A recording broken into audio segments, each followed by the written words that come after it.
Where's Barack Obama on these issues? You can't find his plans on some of the most pressing financial issues of our country. For example, where's Barack Obama's plan on Social Security reform, Medicare reform, Medicaid reform? In fact, I'll offer a prize tonight to anybody in this auditorium or anyone watching on television. If you can find Barack Obama's specific plan on any of those items, I will come to your house and cook you dinner. Or if you prefer, I'll come to your house and mow your lawn. But in case Mitt wins, I'm limited to 1 acre. 1 acre. All right, that was former Minnesota Governor Tim Pawlenty, and he was there voicing his criticism of President Barack Obama in tonight's Republican presidential debate. And over the last few months, Governor Pawlenty has spent a lot of his time and, frankly, his money right here in Iowa. He's hoping for a very strong showing in Saturday's all-important straw poll. But tonight he is here live on Hannity. Governor Pawlenty? All right, so you're offering free dinner or a choice or cutting the lawn. But Romney only gets 1 acre. What's up with that? Well, with you're my discriminating friend, against your fellow candidate. He may have a big lawn, and I only got so much time. I got to be on the campaign trail. But look, the point was about Barack Obama's leadership. Where is he, Sean? He doesn't have a plan on the major financial issues of our day, and we shouldn't have to play come out wherever you are with the President of the United States.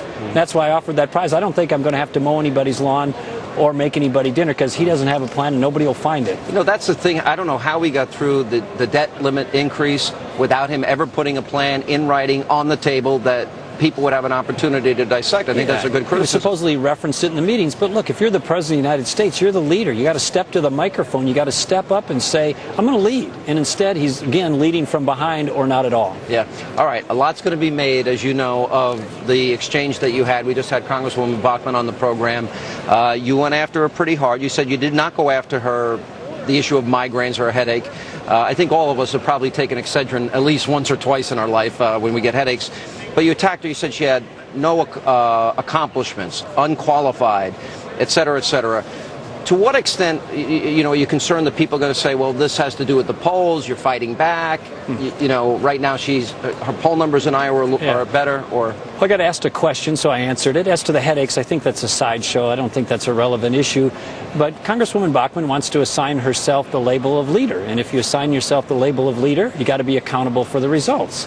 And so as we got in that back and forth, she said she fought, she was a voice. Well, if you're going to be President of the United States, you got to be more than a voice.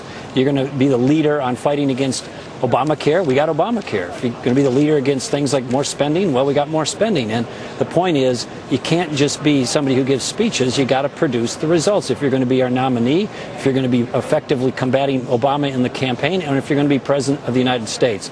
So the bottom line is, if you look at her record in Congress, she doesn't have that. We have discussed the issue. You regret the cap and trade issue that you supported. You've talked about it. We've been there. She brought that up tonight. She also brought up the issue of individual Well, but she brought it up inaccurately. Again, she said, I imposed it in Minnesota. No, I didn't. We had legislation that studied it. We considered it. But well before it ever got imposed or even close to imposed, I rejected it and came out against it several years ago. So, again, she's loose with the facts in a lot of regards. Did it bother you? And I think one of my colleagues said that one of the worst things you can say is compare you to Barack Obama. Did that hurt? Look, when I was governor and she was in Congress, she used to say nice things about me. So now we're competing, and of course the rhetoric's changed, but that's politics. All right, let's talk a little bit about where we are with the money. We are financially, we lose our AAA rating. We're headed to some real economic problems. You brought up the issue about how fast can we recover? Where's Obama's plan, et cetera. How fast could you get this economy up and rolling again? And I think you were talking about growth, 5% a year for 10 years. Yeah. How do you pull that off, and how short a period of time till you can get that to that 5% growth area? Well, remember, markets anticipate the future if you give them confidence and certainty. So even if all the changes didn't have a full effect for a while, the fact that you're going to do them and commit to them would send a positive signal. If you go to timpawlenty.com, you'll see my plan, but it has these highlights. Cut the corporate tax rate from 35% to 15%.